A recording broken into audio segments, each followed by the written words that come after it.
got embryo slime, so they're a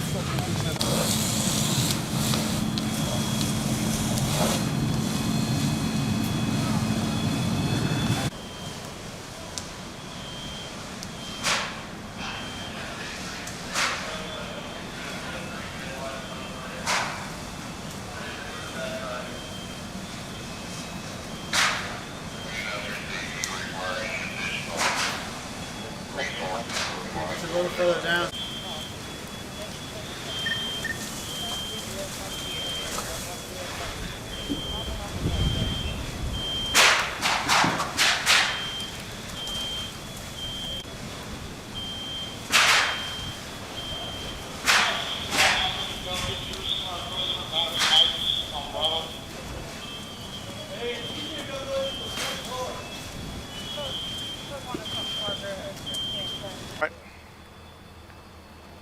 Chief, do you mind if we start with your name? Sure. Isaac Garcia, and the shift commander, 37 on the South Division. Thank you, sir. So talk about where we are and talk about what you're working, please.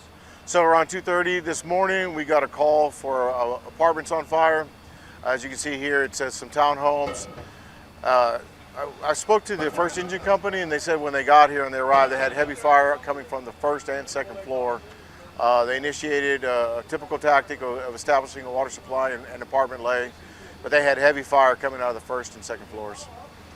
So our district chief arrived on scene, saw that the unit that was on fire was tucked away behind another building, and we're going to have a challenge with access to that area, so he called for a second alarm.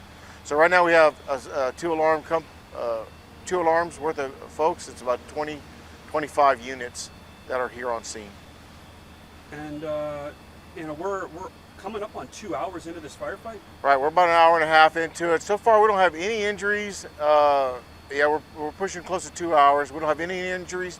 No one was transported. We're still gathering some information. We do have arson on the scene, trying to help us with how it got started, but we're still trying to gather that information. The big challenge right now is that it's a rather big building.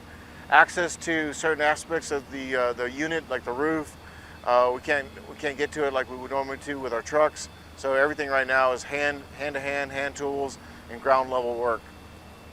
We had a real big challenge of trying to protect the exposures. As you can see, it's densely surrounded by other livable spaces, and the units did a really good job keeping it to the building of origin.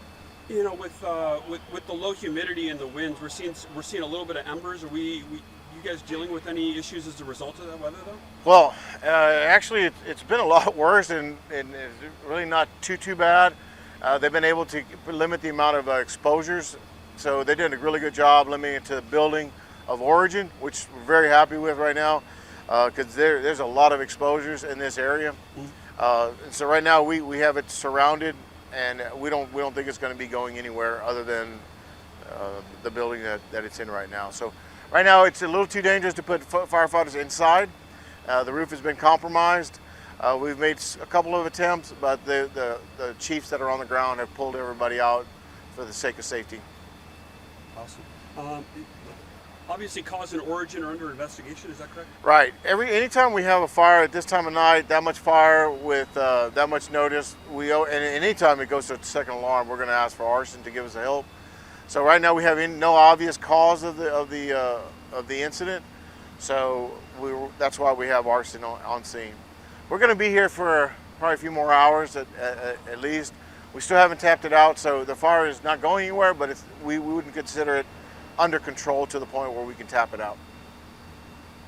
But as far as we know, all the occupants have been accounted for, and we've done searches where we could do searches, and we have all primary searches clear for the apartments we were able to get to, or the units we were able to get to. Can I get your name one more time, sir? Yes, Isaac Garcia, and the deputy chief on the A shift. Thank you, sir. Yes, sir.